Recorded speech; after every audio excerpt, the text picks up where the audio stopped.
Background की story समझनी होगी, और इतिहास को हमेशा एक कहानी की तरह लिया करो। इतिहास एक कहानी की तरह होता है। तो कहानी समझिए, आज हम कुछ भी नहीं पढ़ेंगे, आज हम केवल एक कहानी सुनेंगे।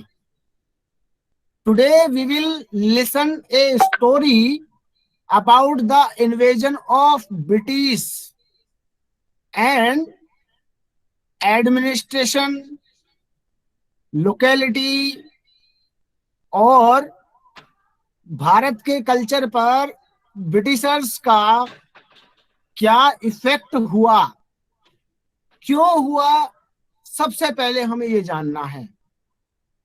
तो ये घटना जो मैं आपको बता रहा हूं, ये इंसिडेंट हुआ 1453 में, 1453 ईस्वी में एक घटना हुई। कुस्तुनतुनिया नाम का एक जगह है जो टर्की में है, वहां पर तुर्क जाति का अधिकार हो गया। तो तुर्क जाति जहां जिस समय उनका अधिकार हुआ, जिस जगह पे उनका अधिकार हुआ, वो उस रास्ते के बीच में थे जहां से एशिया का यूरोप से और अमेरिका से संबंध था। आपस में व्यापार किया करते थे, ट्रेडिंग किया करते थे। लेकिन जब मुसलमानों का वहां अधिकार हो गया तो व्यापारियों को लूटना शुरू कर दिया, लूटिंग शुरू कर दी, और वो रास्ता एकदम से ब्लॉक कर दिया उन लोगों ने। उस रास्ते को ब्लॉक करने के बाद में यूरोप के कंट्रीज के सामने एक समस्या खड़ी हो गई, क्योंकि वो एक ठंडे इलाके में रहते हैं, कोल्ड एरियाज में वो रहते हैं, जहां हमेशा टेम्परेचर बिल्कुल माइनस में रहता है ना। नॉर्मली उनका जो टेम्परेचर होता है ना, वो माइनस में रहता है या 0, 1, 2 के आसपास रहता है। और जो ठंडे इलाके में रहते हैं लोग, उन्हें खाने के लिए मांस चाहिए होता है, मीट चाहिए होता है। तो मीट को कई दिनों तक सुरक्षित रखने के लिए मसालों की जरूरत होती है, और मसाले जो हैं वो पूरे विश्व में, दक्षिण एशिया, साउथ एशिया मसालों के लिए फेमस है। पूरे विश्व को जो डिस्ट्रीब्यूट करता है वो साउथ एशिया डिस्ट्रीब्यूट करता है आज भी। ऐसा नहीं है कि केवल उसी समय की बात कर रहे हो, आज भी। कहानी को सुनना बेटा। आवाज आ रही है ना सभी को मेरी? Yes sir. Yes sir. Okay okay. अब सुनते जाना अच्छे से, आपका मन लगेगा इस कहानी को सुनने में। तो जब कुस्तुनतुनिया पर, जिसको आज टर्की कहते हैं, टर्की पर जब मुसलमानों का राज्य हुआ तो उन्होंने उस रास्ते को बंद कर दिया जिस रास्ते से मसालों का व्यापार होता था, मसालों की ट्रेडिंग होती थी। और जब हम बात कर रहे हैं ना, आपके क्वेश्चन बनेगा भी सर दक्षिण एशिया का मतलब, तो जो एशिया का जो साउथर्न पार्ट है, southern part of Asia known as masala kings, उनको मसालों का राजा कहा जाता है। और उसमें कौन कौन शामिल है? तो भारत के केरल, कर्नाटक, तमिलनाडु शामिल हैं। अंडमान निकोबार, जावा, सुमात्रा, इंडोनेशिया, फिलीपींस, वियतनाम, ये जो देश हैं ये दक्षिण एशिया के भाग हैं। और जावा, सुमात्रा, इंडोनेशिया, अंडमान निकोबार और केरल, कर्नाटक, ये मेजर प्लेसेस हैं जहां मसालों का बहुत ज्यादा मात्रा में प्रोडक्शन होता है। आज भी होता है, पहले भी होता था। लेकिन अचानक से हम ट्रेड टू टेरिटरी की बात कर रहे हैं, अंग्रेजों की बात कर रहे हैं, तो आप कहेंगे सर अंग्रेज भारत में क्यों आए? पहला प्रश्न ये होगा। कैसे आए? दूसरा प्रश्न ये होगा। तीसरा प्रश्न होगा कब हो, कि कब आए। पहले प्रश्न का जवाब दे रहा हूं कि अंग्रेज भारत में क्यों आए। तो जब उन्हें, ठंडे इलाके में वो रहते हैं, उन्हें मीट की जरूरत होती है खाने के लिए, और मीट को कई दिनों तक सुरक्षित रखने के लिए मसालों की जरूरत होती है। आप जब अपने घर में अचार बनाते हैं तो अचार में आप मसाले क्यों डालते हैं? केवल स्वाद के लिए डालते। आप अपनी मम्मी से, अपनी दीदी से, अपने परिवार के जो बड़े लोग हैं, आप उनसे ये बात पूछ सकते हैं कि अचार में मसाले क्यों डाले जाते हैं। तो उसका दो ऑब्जेक्टिव होता है। First objective is that the test of the improve the test of the achar. जो अचार हम यूज करते हैं उसका टेस्ट बढ़ाने के लिए मसालों का इस्तेमाल करते हैं। And after that second point is that for preserving the अचार एंड प्रिजर्विंग द प्रोडक्ट। जो हमारे पास प्रोडक्ट है उसको हम सुरक्षित रखने के लिए, कि वो कई दिनों तक सुरक्षित रहे, उसके लिए हम ऑयल का और मसाले का इस्तेमाल करते हैं। यहाँ आपको ये बात समझ में आ गई होगी।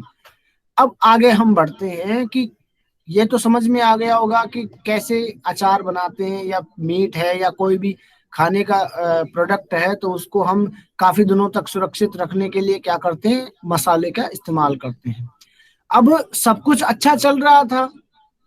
कॉटन सिल्क रोड से जो मैं बात कर रहा हूँ, वो जो रास्ता था जहां से एशिया का यूरोप से ट्रेडिंग कनेक्शन था, वो ट्रेडिंग कनेक्शन का जो पथ था, जो रूट था, उस रूट को सिल्क रोड कहा जाता था। उसको क्या कहा जाता था? सिल्क रोड, यानी रेशम मार्ग। रोड जहां हम बात कर रहे हैं, वो जो रास्ता था वो टर्की से होकर के निकलता था। जैसे चाइना से स्टार्ट होता था, चाइना से फिर इंडिया पे होता, फिर इंडिया से अफगानिस्तान जाता, अफगानिस्तान से फिर ईरान, ईरान से फिर टर्की, टर्की से फिर इटली, इटली और उसके बाद फ्रांस, फिर जर्मनी और फिर यूरोप के सारे कंट्रीज तक फैलता था। लेकिन जब 1453 में, 1453 ईस्वी में जब मुसलमानों का टर्की पर अधिकार हो गया, तो उन्होंने सिल्क रोड को बंद कर दिया, और अगर कोई आया भी तो उनको लूटना शुरू कर दिया। अब जब लूटना शुरू किया तो व्यापारियों ने क्या किया, उस रास्ते को बंद कर दिया और उस रास्ते से जाना बंद कर दिया। अब प्रॉब्लम यहाँ खड़ी हो गई कि यूरोप के कंट्रीज को मसालों की जरूरत होती है, तो मसाले कहाँ से लें? मसाले लेंगे दक्षिण एशिया से, साउथ एशिया से।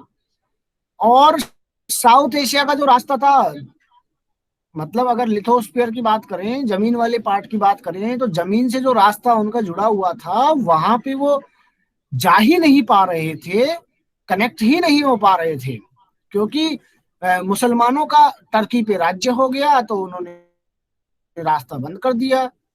अब क्या हुआ, यूरोप के कंट्रीज ने दक्षिण एशिया को खोजना शुरू किया कि दक्षिण एशिया को हम समुद्र के रास्ते खोजेंगे, क्योंकि जब भी आप समुद्र के रास्ते को देखोगे तो भारत से सीधा कनेक्शन हो सकता था, क्योंकि भारत हिंद महासागर के कोस्टल एरिया में लोकेट करता है खुद को। जब हिंद महासागर या इंडियन ओशियन के कोस्टल एरियाज में खुद को लोकेट करता है, तो उनको ये पता था कि हम अटलांटिक ओशियन से निकल के और सीधे इंडियन ओशियन में एंटर कर सकते हैं। तो उन लोगों ने क्या किया, खोज करना शुरू किया कि भारत और दक्षिण एशिया कहाँ है। सबसे पहले शुरुआत करी स्पेन ने। स्पेन एक कंट्री है, स्पेन, SPAIN, स्पेन।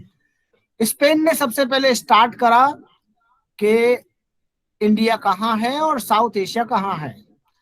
तो जैसे ही वो अपने एरिया से बाहर निकला, तो जब वो जमीन का पार्ट आया, क्योंकि वो सीधा निकला, उसने सोचा कि अगर मैं सीधा निकल जाऊंगा, क्योंकि वेस्ट में है दक्षिण एशिया, हमारे वेस्ट में दक्षिण एशिया लोकेट करता है, तो हम क्या करें, वेस्ट में चले जाते हैं। तो वेस्ट में जाएंगे तो हमको इंडिया भी मिल जाएगा, इंडोनेशिया, जावा, सुमात्रा, बोर्निया वगैरह ये सब हमको मिल जाएंगे। ठीक है। जब वो वहां से निकले और सीधे पहुंचे, तो उनको एक ऐसा प्लेस मिला जिसको जानते तक नहीं थे। तो उनको ये लगा कि नहीं, ये इंडिया नहीं है। और वो जो व्यक्ति था जो सबसे पहले गया, उस व्यक्ति का नाम था कोलंबस। कोलंबस सीधे सीधे जब स्पेन से सीधे डायरेक्ट एक ही डायरेक्शन में चला गया, तो वहां जाके देखा कि कुछ लोग काले हैं, कुछ लोग गोरे हैं, और उसको पता था, और वहां सब लोगों को पता था, क्योंकि ट्रेडिंग किया करते थे, कि भारत के जो लोग हैं वो काले हैं, ब्लैकिस्ट लोग हैं, उनका जो रंग है वो थोड़ा सांवला है। जब वहां कोलंबस ने उस आइलैंड में जब देखा कि यहाँ के लोग काले हैं, तो उसने आइडिया लगाया कि शायद यही भारत है। लेकिन जब वो वहां एंटर किया और वहां लोगों से जब बात करी, तो पता चला कि ये भारत नहीं है, ये तो कोई और ही देश है।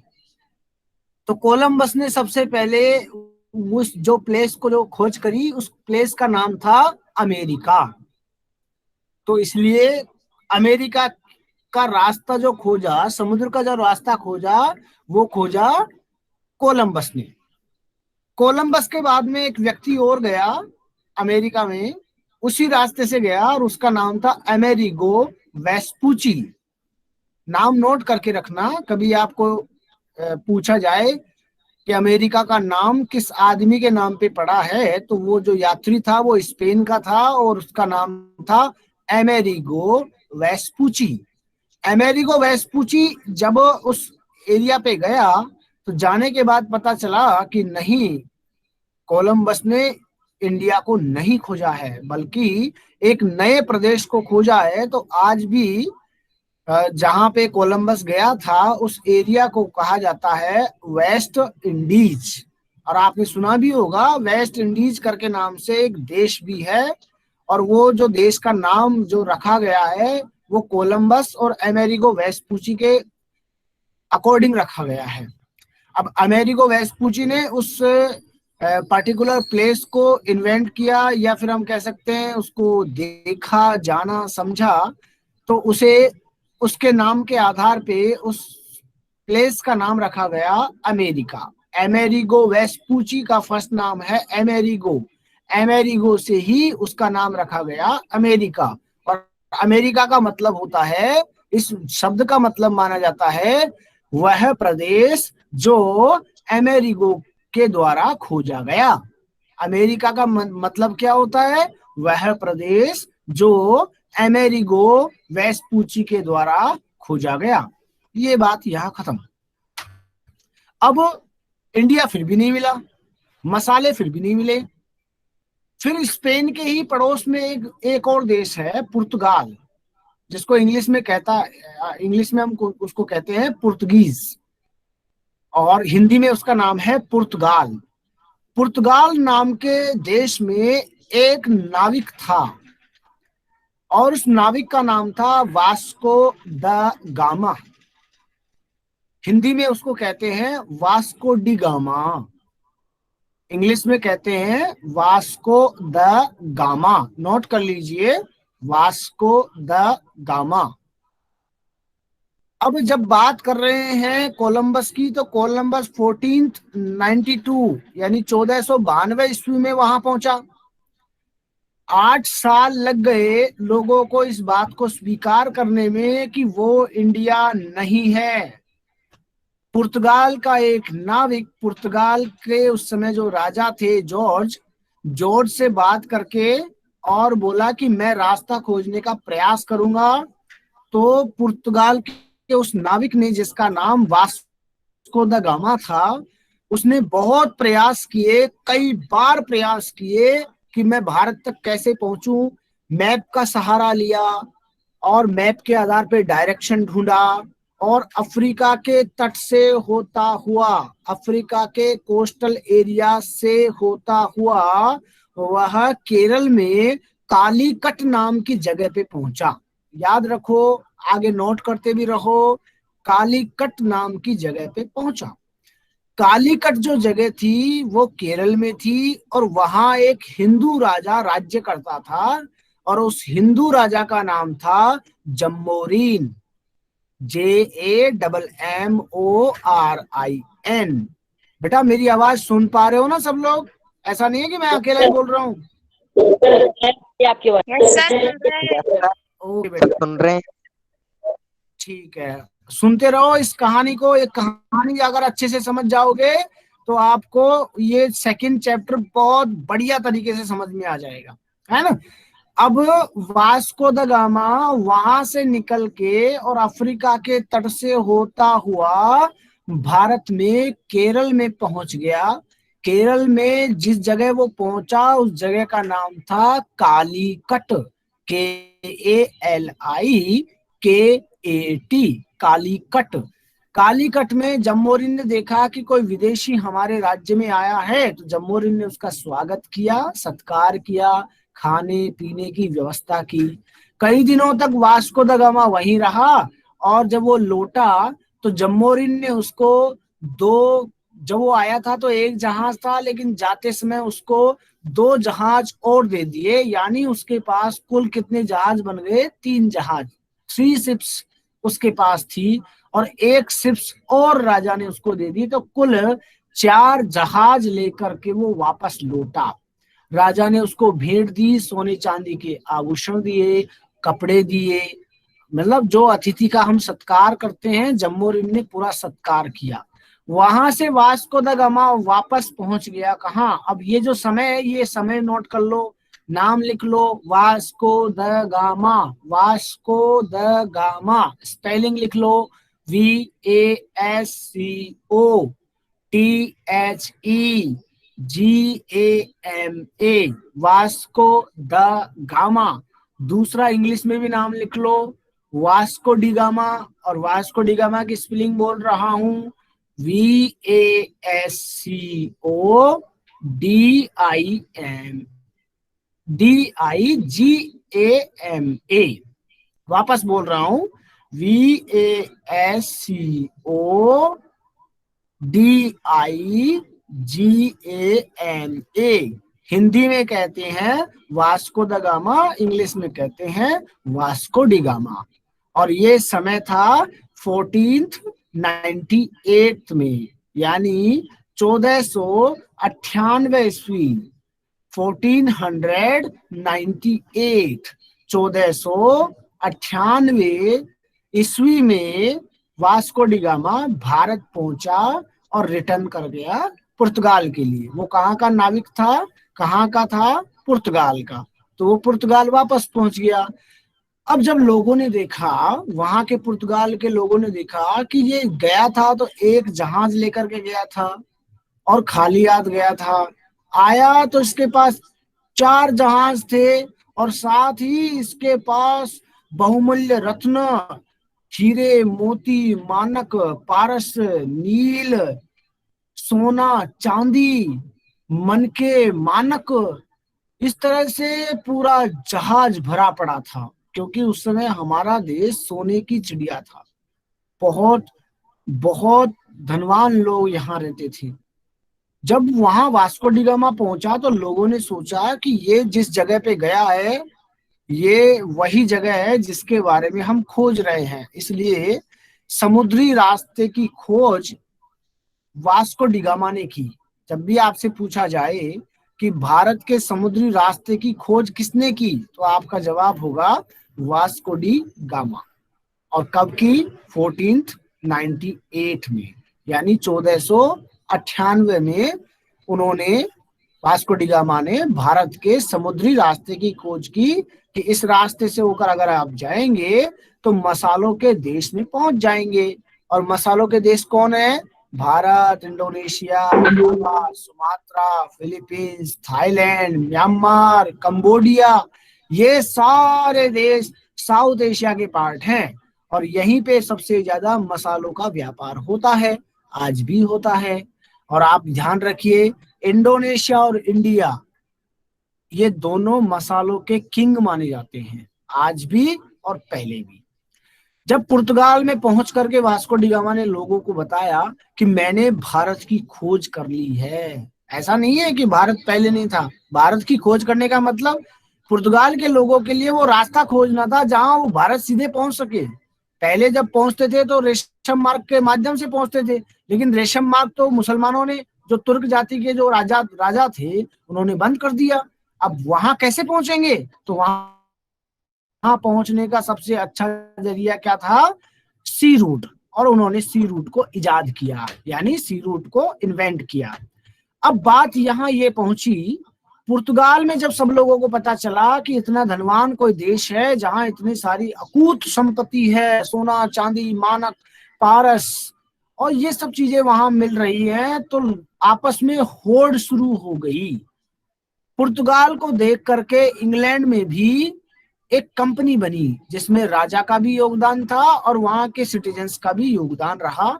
और उस कंपनी का नाम लिख लीजिए, नोट करते जाइए, आपको ज्यादा कुछ नहीं लिखना, मैं जो कह रहा हूं बस उसको नोट करते जाइए।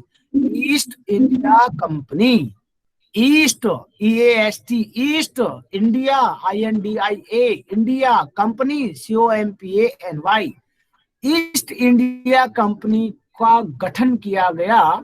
और वो किसके लिए किया गया कि आप लोग दक्षिण एशिया में जाइए, वहां जो भी चीजें प्रोडक्ट होती हैं, जिन चीजों का वहां प्रोडक्शन होता है, उन चीजों को हमारे देश में लेकर आइए।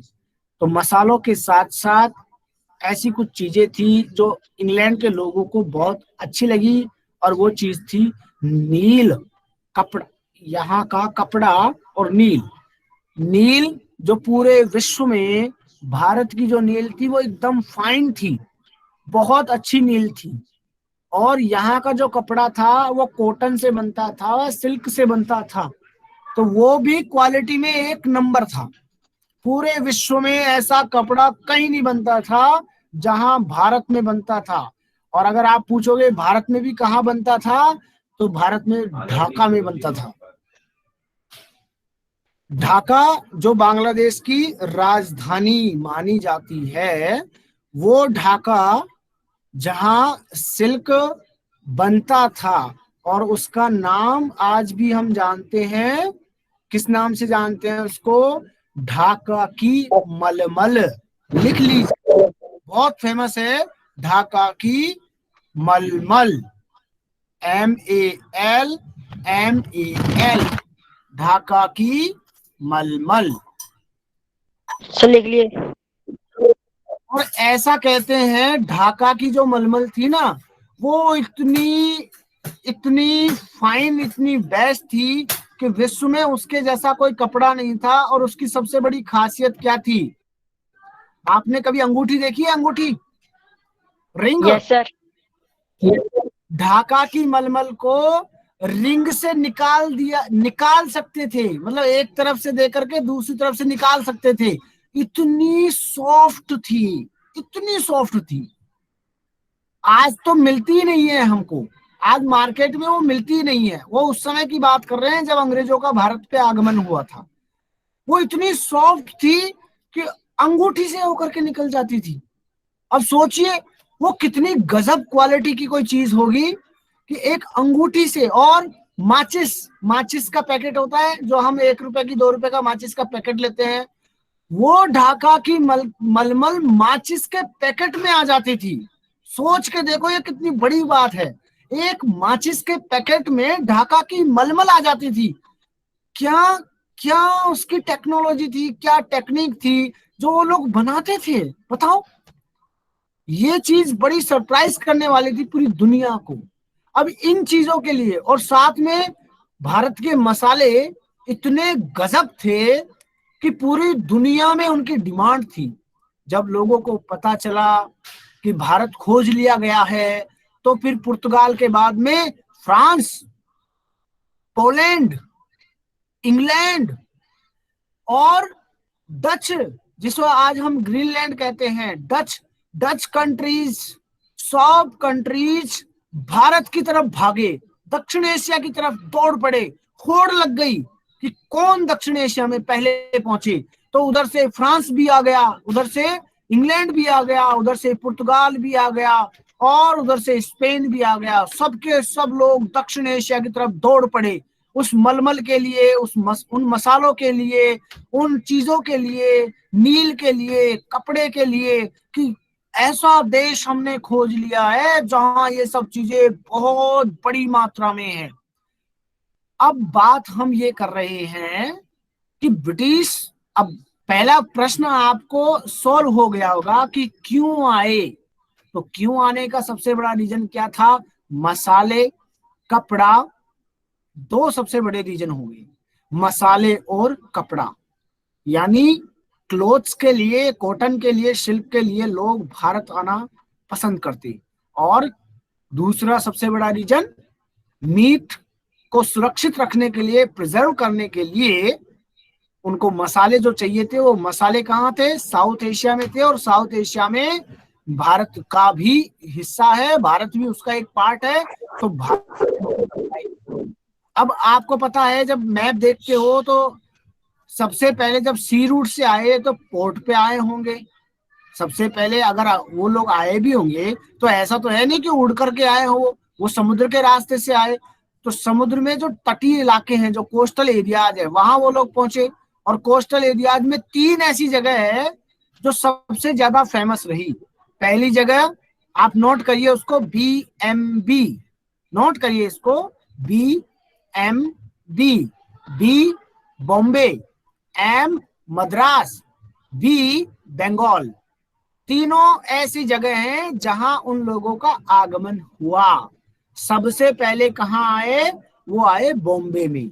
फिर कहाँ पहुंचे? फिर पहुंचे मद्रास में। मद्रास, उसके बाद कहाँ पहुंचे? बंगाल में। कलकत्ता। जिसे आज आप बॉम्बे कहते हैं, उसका नाम बदल गया है। और आपको नोट करना है, डैश करते हुए लिखना है ना, डैश करते करते लिखना। सबसे पहले लिखो बॉम्बे, अगला पॉइंट लिखो बॉम्बे, बॉम्बे के आगे लिखो बम्बई, BOMBAY, ये है Bombay. BOMBOY, Bombay, sorry, BOMBAY, Bombay. फिर बॉम्बे से कई दिनों बाद, कई सालों बाद ये बना बम्बई, BAMBAY, बम्बई। फिर उसके बाद में बना ये आज जो बना है, लास्ट जो प्रेजेंट टाइम में है, वो है मुंबई, MUMBAI, मुंबई। तो देखो 3 नाम हो गए, बॉम्बे, बम्बई, मुंबई या मुंबई। तीनों नाम नोट कर लीजिए। सेकंड नंबर, ये पहला था बॉम्बे के बारे में। सेकंड नंबर मद्रास को नोट करिए। मद्रास, मद्रास बना बाद में चेन्नई। मद्रास किस नाम से जाना जाता है आज? चेन्नई। चेन्नई। गॉड, आज जिसको हम चेन्नई कहते हैं, वो पहले इसका पुराना नाम क्या था? मद्रास। मद्रास। Very good. अब लिखो बंगाल, बंगाल में लिखो कलकत्ता। बंगाल के आगे लिखो, बंगाल के बाद में, बंगाल एक नगर था, एक सिटी थी, उस सिटी का नाम रखा गया कलकत्ता। कलकत्ता से आगे बना, कलकत्ता लिखो KALKATTA, कलकत्ता, KALKATTA, कलकत्ता। फिर कलकत्ता से बना कोलकाता, KOLKATA, कोलकाता। उसके बाद में बना कैलकटा, आज इसका नाम है कैलकटा। और कैलकटा की स्पेलिंग लिख लीजिए, CALCUTTA। देखो सबसे पहले कलकत्ता, कलकत्ता से बाद में बना कोलकाता, कोलकाता से बना कैलकटा। आज जिसका जो नाम है वो है कैलकटा। सर, यस बेटा। सर ये नाम किसने चेंज किए होंगे? बेटा राज्य की जो असेंबली होती है ना, जो वहां की गवर्नमेंट, यस सर। बेटा गवर्नमेंट चेंज करती है नाम। और गवर्नमेंट का मतलब है, जैसे आपकी जो असेंबली है अपने मध्य प्रदेश की, जो अपनी जो असेंबली है वो भोपाल में है ना। जहां जहां उसकी कैपिटल होती है ना, जिस स्टेट की, वहां यस सर। उसकी असेंबली होती है। असेंबली में प्रपोजल दिया जाता है कि हमारी राजधानी का नाम चेंज किया जाए, इस नगर का नाम चेंज किया जाए। उसके बाद में सब लोग सहमति से वोट करते हैं, और वोट करने के आधार पर फिर उस नगर का, उस सिटी का नाम चेंज कर दिया जाता है। हाँ बेटा बोलिए। सर लेकिन उससे पहले तो सर वहाँ पर असेंबली नहीं थी। कहाँ? सर अपने इंडिया में। उस समय नहीं थी, लेकिन बाद में जब बदलाव हुआ है ना, यस जैसे सर। पहले कलकत्ता था तो कलकत्ता ही रहा, जब तक अंग्रेजों का शासन रहा तब तक कलकत्ता रहा। 1947 में जब हम आजाद हो गए उसके बाद में उसका नाम कोलकाता हो गया। फिर उसके बाद में आज वापस से फिर नाम बदल दिया गया और उसका नाम रख दिया गया कैलकाटा। जब तक अंग्रेजों का शासन हमारे यहाँ रहा तब तक वो कलकत्ता ही था। नेक्स्ट पॉइंट आप नोट करिए, आपको आज सर्च करना है। नेक्स्ट जब क्लास होगी तो मैं आपको बताऊंगा, फिर इनके नाम आपको सर्च करना है, ठीक है। और मैं नाम पहले लिखिए, ओल्ड नेम, टेबल बनाना है, एक टेबल बनाइए, 2 कॉलम की टेबल बनाइए, 2 कॉलम बनाइए, 2 कॉलम बना लीजिए और उसमें टेबल बनाइए। जानते हो ना 2 कॉलम, कॉलम मतलब खड़ी लाइनें। Yes sir. हाँ, कॉलम बनाइए। Yes sir. एक तरफ लिखिए, एक कॉलम में, फर्स्ट कॉलम में लिखिए ओल्ड नेम, और दूसरे कॉलम में लिखिए न्यू नेम। मैं आपको कुछ नगरों के नाम बता रहा हूं, पुराने नगरों के नाम। आज उनको किस नाम से जानते हैं ये आपको मुझे बताना है, ठीक है। और अगर आपको पता भी हो तो बताते भी जाना, मैं बोलते जा रहा हूं आप बताते जाना। लिखिए, फर्स्ट नंबर लिखिए पाटलिपुत्र, पाटलिपुत्र। दूसरा लिखिए, मैं स्पेलिंग भी बोलते जाऊंगा, PATLIPUTRA, PATLIPUTRA, पाटलिपुत्र। ये पुराना नाम है, आपको इसका नया नाम खोजना है। दूसरा लिखिए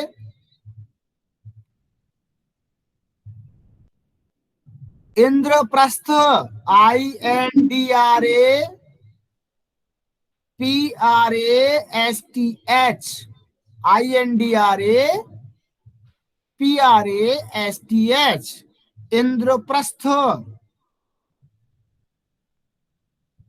तीसरा लिखिए कलकत्ता, तीसरा लिखिए कलकत्ता।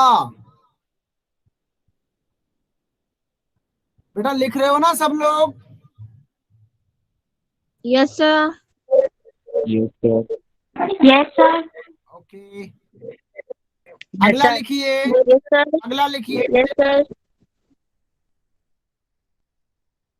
बम्बई, बम्बई या बॉम्बे, जो भी आपको अच्छा लगे वो लिख दीजिए। बम्बई की स्पेलिंग लिखोगे BAMBAI, और बॉम्बे की लिखोगे BOMBAY, बॉम्बे। इसका नया नाम खोजना है, आपको ढूंढना है, गूगल पे सर्च करो, किसी से पूछ के देखो, ये आपको सर्च करना है। नेक्स्ट लिखो, बॉम्बे के बाद में लिखो मद्रास, MADRAS, मद्रास। अगला लिखो जयनगर, JAINAGAR, जयनगर। अगला लिखो पांडिचेरी, PANDICHERRY,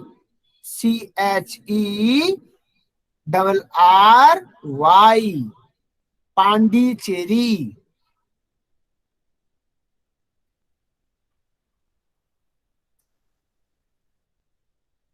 अगला लिखो बनारस, BANARAS, बनारस।